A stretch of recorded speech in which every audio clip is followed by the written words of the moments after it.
Very interesting. So he's got like a good opinion of being our sibling, which is really sweet.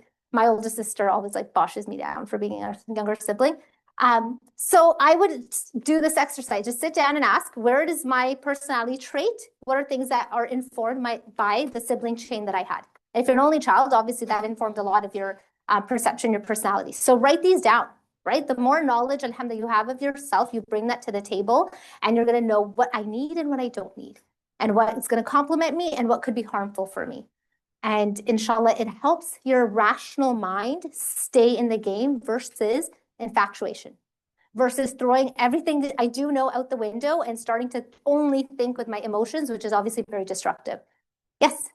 The older siblings should look up to their older siblings, like they should be their idol. Ooh, they should. Are you a younger sibling? I'm a middle child. And so do you look up to your older siblings? Okay, awesome. Okay, so I'm imagining from that there'd be like admiration, someone who hopefully respects, although I'm a younger sibling, I respect my child them a lot too. Okay, nice. So sit down with yourself. You're just going to write 2 or 3 things, right? We won't have time to do it now just because I'm already like running out of time. But write this down. This is very valuable insights. And then asking, inshallah, the person you get to know for the purpose of marriage, this question. This is really important. Anyone here ever done the 16 personality tests? Few people. I would highly recommend, if you start getting to know someone for the purpose of marriage and you're serious, both of you do this test and then you share. So you read yourself what the results are, and then you read each other's. This will really help inform you, subhanAllah. Again, with my husband and I, we both did it, and oh my God, half of our fights just like kind of dissolved because I'm very spontaneous. I love to travel. I love, exploring. And then we do this personality test, and I realized, oh, his personality, he loves stability. My husband eats granola for breakfast and yogurt, like day in, day out. He has a smoothie at lunch. He's a routine guy. I am nothing but routine, like a complete opposite. So appreciating and understanding, oh, this is part of his personality. Like, this helps him stay grounded. I'm not then going to criticize him, and he's not going to criticize me. Alhamdulillah, we can then appreciate the differences. Yes? The 16 personalities. If you just Google it, and then you can pay for like the longer version. So you do the report. Very important. And this is just the exercise as well. You answer the questions how you actually show up. So there's questions like, oh, when you come to a party, are you, interacting with everyone, or are you off to the side? We all like to think that we're talking to everyone, but really, like, if you're the person off to the side, you have to be honest. So you'll get accurate results when you actually answer the way that you do show up in those. Because I remember when I first did it, I got completely inaccurate results because I was answering how I hoped I do versus the reality. Yes? Your experience like consulting, have you ever noticed the trend of the personality of couples and whether they're compatible or incompatible? Yeah, so I actually do this for my premarital sessions, where I will send an assessment beforehand. I don't think anyone's incompatible based on personality traits, by the way. It's really how you perceive the personality differences. So, when people say like, oh my God, we're just so different, the problem is not being different. The problem is how you view the differences. So do you punish each other for the differences, or do you honor and respect and see like, what, there's beauty? Like my husband had completely opposite, like in so many ways, you guys. But I am so grateful. This is going to be my next point, that Allah subhanahu wa ta'ala put us together, because Allah subhanahu wa ta'ala will give you the spouse that you do need. The one that is going to be part of, inshallah, that process of purification. And even the parts that you don't like, even the parts that feel so difficult, but alhamdulillah, if you approach it with, that mindset of there's goodness here, and I know that like there are shifts that I need to make. Again, all the pieces go together, the responsibility, right? The constantly honoring, not breaking each other down for being different. So being different is not the punishment. So I don't think personality differences alone can be like, oh, because again, if you looked at mine on paper, yes, complete opposite, but that wasn't the foundation. The foundation was taqwa. The foundation was Allah is the destination. And so within that, then alhamdulillah, we're able to work through those differences. However, if dunya was my only goal, then yes, a lot of the divorce rates that you see and the frustration that people, he's so different, he doesn't like my things, and blah, blah, blah. And then it's a constant back and forth because our perception is limited to this dunya. And so this is where, inshallah, that wider conversation has to happen. Yes? So let's say you know a lot, you're self-aware, you know what you need to do in order to work. Yeah. At what point do you know, like, you have enough working done on yourself? So the goal is not to be a finished product by the time you get married. The work's never done. The brutal, honest truth is marriage will expose parts of you didn't even know were there. It's going to bring up triggers that you're like, what? Like, who is this beast? You might not recognize yourself in moments because it's the most intimate relationship you will ever have. And especially as believers, if you don't, take part in obviously dating and that kind of intimacy before marriage, it only comes out after marriage. So it's a misconception to think, do all the work and then you're ready for marriage. No. Yes, begin this work, but nowhere am I telling you that you need to be at a certain level to get married. Like I said, obviously you do shura with parents, with your close siblings. There are still indicators, but don't ever think that, this goes for like really after marriage too, right? Like we're never done healing. You're never done like, I've got all my triggers figured out. No, there's going to be new things that come up. But, Allah subhanahu wa ta'ala will continuously test us because that's what this dunya is. However, if again, our goal and destination is the same, then alhamdulillah, we'll continue to do that work together. We'll do it in a way where we support one another, not tear each other down. And that's the goal, inshallah. Can we go to the next slide? Because I'm going to skip through to. So this is a big one, right? So we're kind of talking about this. What does self-awareness mean, right? What does it actually mean to be fully aware? So I'm going to give you some practical, you can take a picture of the next slide. Go ahead, Sarah. So having a sense of stability about yourself, this is true self-awareness, right? What keeps me stable? What allows me to like show up every day and go through life? Communication is based on the quality of relationships with the self. So your internal dialogue. The way you're speaking to yourself internally, that is going to come out in the messy and hard moments when it comes to marriage. So how do you honestly talk to yourself? Do I constantly critique myself? Do I put myself down? Do I lift myself up? Right? And so alhamdulillah, the relationship with yourself absolutely transfers to those around you. Those who think an evil opinion of Allah, evil encompasses them, right? So it's all about what I focus on. Sheikh Allah touched on that as well, right? Whatever I focus on, that is what I will interact with the world. And if I choose to see the good, alhamdulillah, then inshallah I'll experience. They're not saying you'll, again, overlook what's challenging, but then you can work with it. Okay, alhamdulillah, I see good and I recognize there's areas that we need to work on. Let's go to the next one. There's a few I want to work on here. This last one is so big. Like I can't have, if you just did this alone, like inshallah, you're already on a path to success. Awareness is breaking down the stories we tell ourselves. What are stories that you tell yourself about marriage or relationships, but also what are the stories you tell yourself about in your day-to-day? For example, you applied for a job. Okay, I know summer's coming up for you guys. You're already starting to think about internships, summer jobs. Let's say you applied somewhere, you get rejected, you didn't get the job. What do you tell yourself in that moment?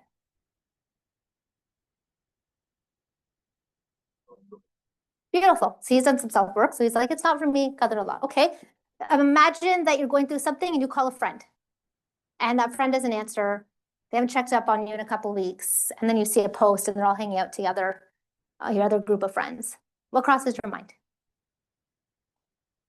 Be honest. Like everything I think boils down to control, no matter what's good.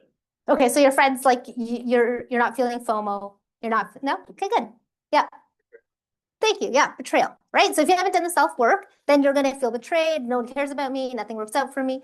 So the reason I'm just giving these examples, these stories show up in marriage as well. So again, doing this work, right? What is the stories that when something doesn't work out, when I'm hoping for one outcome and another happens, how do I navigate that? That will come back to marriage. If my spouse forgets this, if my spouse doesn't do that, what do I tell myself, right? She doesn't care about me. She doesn't value me. She doesn't respect me, right? He's not looking out for me in this way. He's not doing that. All men are this way, right? Oh, women, I knew this. Like my marriage is going to be so expensive, right? Like these stories are going to show up. Catch those stories now. So one of the big things that I do with couples, especially in those early years, confirmation bias. You have to know what your confirmation bias is coming into marriage and in those early stages. So catch that right now. And that goes back to some of the metaphors and stories. Yes? Me a lot is whenever you get any sort of emotion like anger or sadness or whatever, it's good to just sit with it instead of acting. Yeah. And just monitor. Yeah. It's the best way to output this emotion instead of just outing it with you. Yeah. And that's a lot of obviously alhamdulillah spiritual and therapeutic tools, right? Not being reactive. Giving myself time. So there's, again, the rational mind and the reactive mind. And as believers, inshallah, the successful part, which the prophets have modeled, is being in a non-reactive state, right? Alhamdulillah, giving myself time to first have the sabr within myself. Let me just process like what's going on, right? And these are alhamdulillah therapeutic tools. Let's go to the next slide. So self-awareness, understanding of spiritual practice and beliefs. That question of how do I know if someone's actually practicing? Like, what does it mean to be practicing? Ask yourself that. How do you know that you're a practicing Muslim? If someone asked you, you're sitting down for the purpose of marriage, and someone says, do you practice? What would you say? You guys, you're praying and Do your 5 pillars. You say yes. Sure. Yep, so I practice the 5 pillars. Okay. So do you guys want like the meaty stuff or do you want like the easy stuff? Meaty. The meaty stuff. I'll save you like a few $100s of coaching and counseling with me. The meaty stuff would be someone says, you know, pretend you're saying now, talking to someone, the brother says, yeah, I pray, I do my 5 pillars. That's nice. I would then ask, what does prayer mean in your life? What are the fruits of your prayer in your day-to-day? What are the fruits of prayer in your relationships? Right? I give sadaqah. Okay, what does charity mean to you? Beyond just giving monetary, like how do you practice sadaqah with your time, with your health? Wealth is the easy one. Right? This is going deeper. Like show me and tell me how you're actually living Islam in your day-to-day. And if someone has a tough time communicating that, that might be that they're just going through the motions and the pillars of faith without actually living it. And that's not to say you write them off. Maybe like, you know, not everyone's going to be spiritually mature and at that stage. However, though, if you ask this question, they're like, I've never thought of that. I'd really like to think that's alhamdulillah a good sign too. Okay, he's open to it. And she might similarly say, you know, similar answers too, like, okay, I pray, I wear hijab. All right, but how does your hijab inform the way that you show up when it comes to relationships? Right, so always going deeper and how is the person actually living out the faith? A big one I would say for sabr, which is kind of, I think, the conversation around values. So someone saying they're practicing, I would actually also take it further and say, what are the values that are most important to you? If someone sat you down right now and said, tell me the 3 values that are like your top, that like you got to protect. Anyone here, share with me. What are your top 3 values? Okay, but like how's that manifested through a value that you have? Sincerity. Beautiful. Sincerity. Allah subhanahu wa ta'ala lists specific values in the Quran. He could have just said be mu'min, khalas, right? But he lists values. Why? Because your life is made up of constant values that you are living intentionally or unintentionally. But so sincerity is a value. How does that show up, right? So if you were speaking to someone for the purpose of marriage, I would tell that sister, ask him, how does sincerity show up? How do you protect that value? Who else? Yep. Discipline. So how does discipline show up in your day-to-day?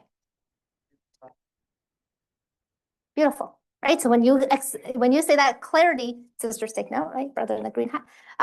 Right? So when you express with clarity, this is how I'm disciplined. This is a person that lives by values. So you know how Sheikh Ala said, like someone who has strength, right? Qawama and has amin. This is sadiq. This is when I can clearly communicate to you, this is how I live by my values, versus if someone says, sabr is a beautiful value, by the way, right? Someone says, you know what, I'm really someone who's patient, have sabr. Okay, can you tell me how does that show up in your life? How are you someone who lives by patience? And they're like, oh, well. Okay, so it sounds good. It feels good to say that sabr is a value for me, but I don't actually live by it. How many of us love the idea of being someone who's fit, but really I haven't gone to the gym for months, right? So this is how you communicate that. So one more person, what is a value that's really important to you that you try to protect? Resilient. Okay, and how do you, let's use resilience. How does that show up for you? How do you live by it? When something shows up, like let's say you experience a hardship, your first response isn't to shut down. It's to take advantage of that and practice, like try to reflect on how you can be grateful for that hardship. Beautiful. In the sense where you grow from that, because everything that you experience, there's khairan. Beautiful, right? So she just communicated clearly how she lives by resilience, how these values important to her, and she practices it. And if you're speaking to someone for the purpose of marriage and they just told you, hey, there's hard things and this is how I approach it, that's a great green flag. Wow, like this is how she approaches it. So we got to get into the values. It can't just be, are you practicing? Okay, great. Yeah, check, got the 5 pillars down. No, it has to be, how do you live those values? And I think that gives you a more of a window. The step I would take further, and I'm going to share questions that you can ask in this process and take a picture of it because it's self-explanatory. However, and I think I talked about this in the Ramadan session I did on dua, but anyone here know the term stress test? Right? Stress test, right? You teach it in business class. So sometimes if you're to have like a case study or a business that you want to go through or certain team dynamics, you put them through a stress test. So if someone says they're really resilient, someone says, and or maybe for you, there's certain values that are really important you want your future spouse to have, put yourself in situations that are going to allow you to assess, do they do this? So I actually think that meeting up for a coffee date with your mahram for the first time, sure, get that done. But then I would say, or with families, whatever that is, right? You have someone else present, there's the chaperone. But then beyond that, like, let's get a little bit more selfish and healthy ways. Go volunteer together. Go do something that's going to allow you to see this person's character in an actual practical light versus just, dress up and coming to a coffee shop or coming to someone's house. Like, that's not really a true reflection, and again, like Sheikh Ala beautifully puts together how the package should be. I agree with that. But the reality is someone can come and present themselves like they are strong and that they are practicing. But it's a whole nother thing to actually see them live it out. Right? Take them to a more impoverished part of GTA for volunteering and say, how did they interact? After we left that, volunteering thing, were they empathetic? Were they complaining about how this was disorganized or this? Did I see them taking initiative and stepping up? Like, these are beautiful opportunities. And again, be selfish before marriage, because this is the most important investment that you're going to make.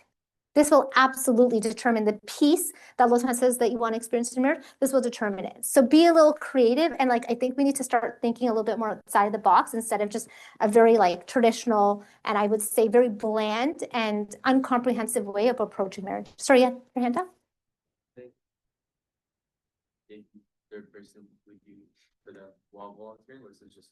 No, that you go together. Like, bring your chaperone and you instead of hey, let's just come over and meet my parents. Like, I would say, hey, let's go volunteer together. My dad will be there with us, or my brother or whatever. And again, think about it. The whole process will give you a lot of insight into them. If they're like, yeah, that sounds amazing, great. They're like, oh, I'm not sure about that. Not ready for that. Okay, well, I would explore that. So it's really putting the stress test in different situations to see what would come from it. Is that something you guys have heard of? Have you ever explored that? No? Okay, so I hope we can create, inshallah, a new cultural revolution when it comes to getting to know people for the purpose of marriage. Because too often people haven't done this, and then they get married, and it's like, oh, these things came to light, and this, and it's like, they were there before. You just, were not seeing it because you weren't in these natural, organic situations that it would have come about. Just for the sake of time, I'm going to go through, and then I'm going to leave time for questions. Go to the next one. We'll skip this one. Healthy indicators of maturity and that you're ready for marriage. So just take a picture of this. This is your own self-assessment. And then inshallah, when you're speaking to someone, you'll see it in them either, or in them as well. A lot of them are self-explanatory. If you have questions, I can do it at the end. So I just touched on committed to personal values as one of them, but these are indicators of emotional maturity. If someone, again, knows what their values are, able to communicate, this is a really great sign. Does not mean that they have to have all of this. Nowhere am I saying go in with this list or anything else that I talked about and they should fit this like a neat package. However, these are frameworks, these are guidelines that alhamdulillah will give you, inshallah, more light. Data is always a good thing, right? The more data I have, alhamdulillah, I can make a more informed decision. I'm not looking for perfection, right? But I'm looking for, alhamdulillah, things that should be priorities and that will give me good indication of the person that I'm choosing to, inshallah, build my life with. All right, let's go to the next one. So this was, I think, for a female-only session I'd done, but this is something that everyone can ask as well. But for the sisters, right? Am I willing to respect my husband and yield to his spiritual leadership? This is a big one. And like I said, it's because of a lot of the secular language that we have been programmed into. And so we have to ask ourselves. And so for the brothers, the version that you would ask is, am I willing to take counsel from my wife and respect her authority and respect her, her opinion on things? Because one of the other strong indicators of a successful marriage is actually a man who's open to influence from his wife. And this is, the prophets have modeled this over and over again. One of the examples I really love, alhamdulillah, is in the battle of, the Treaty of Hunayn. Imagine the Prophet sallallahu alaihi wasallam has now told all the Sahabas after they left Medina and they're coming to make Umrah and they're told they're going to make Umrah. And for anyone who's traveled, right, if you have ever just gone to a destination, alhamdulillah, in our leisure time, or you go on an airplane, you're relaxed, you're comfortable, we still arrive exhausted. Doesn't matter how old or young you are. They went by foot, by camel, in the desert heat. They get there and then are told, you can't perform Umrah this year, but this is still a victory.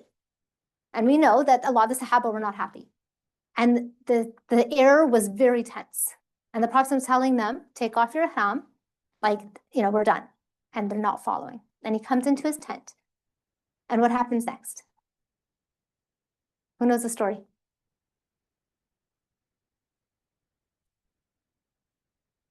I love that the sisters know.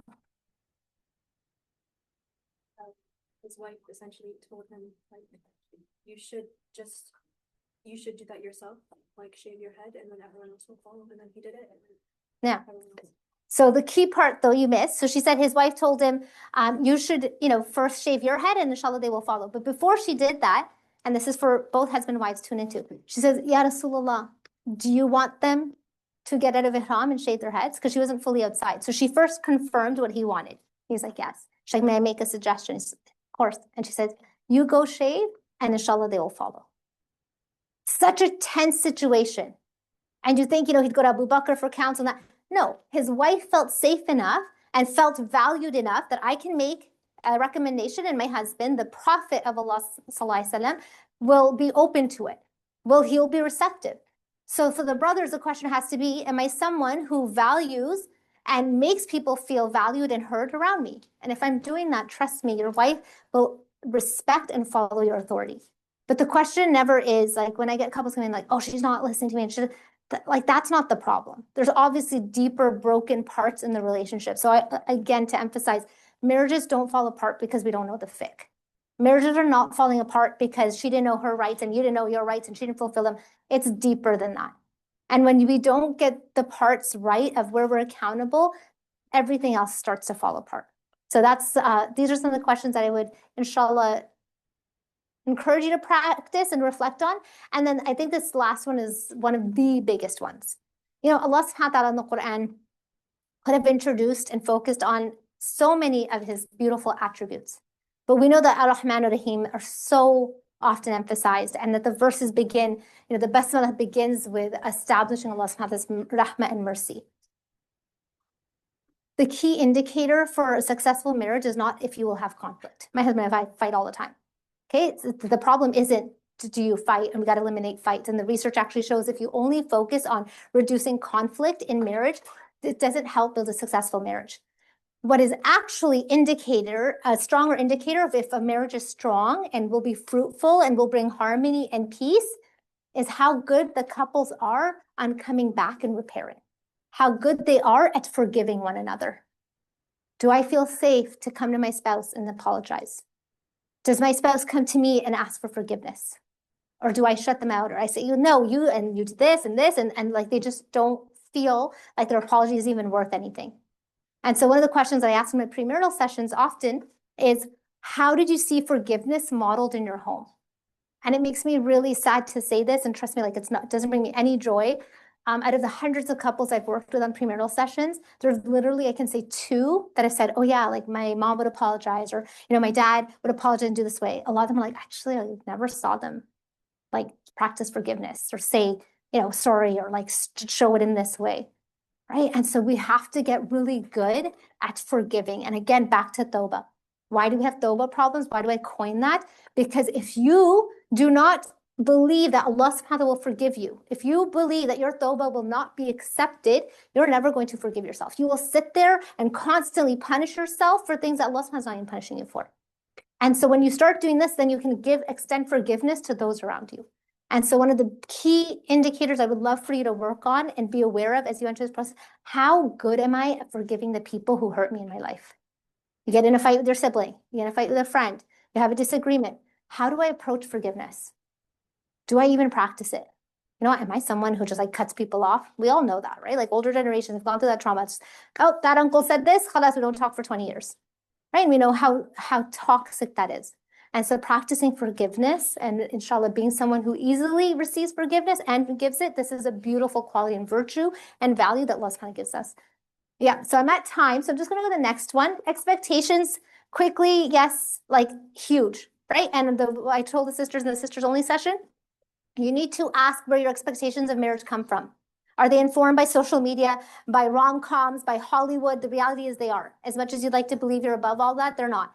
Right? And a society that does not believe in Allah. So you need to ask yourself, what are my expectations of marriage? Are they healthy, unhealthy? What do I need to unlearn? What do I need to bring in? What are healthy expectations I do need to bring? So inshallah, sitting down with that. And then the questions, you can take pictures of these quickly. And I can also share it with the MSC. You guys can send it out, right? Okay, so let's go to the next one. And then I'll just get people to, I've covered some of these. go ahead. There's one that just has the questions at the end. I just want to put that up for everyone. I covered that one. All right, so here's questions to ask. You guys can take a picture, but I'll share these slides with the MSA and they can pass it along, inshallah, and this will give you more of the practical. I'm over time, so do I have time for Q&A if we did like 5 minutes?